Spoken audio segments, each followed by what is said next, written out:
అన్న చూడాలి ఇంత మించిపోవద్దు మనం అండర్ ఇంకా రావాలి డౌన్ డౌన్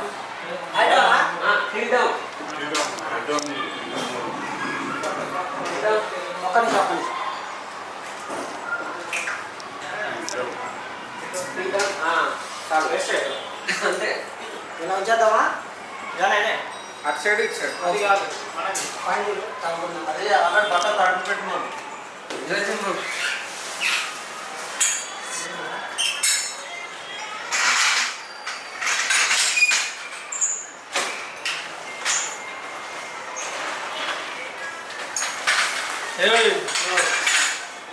టేబుల్ కొంచెం జరపండి హెల్ప్ చేయండి అరే వేరే కాల్ రా లైట్ ఆఫ్ చేసాను కదా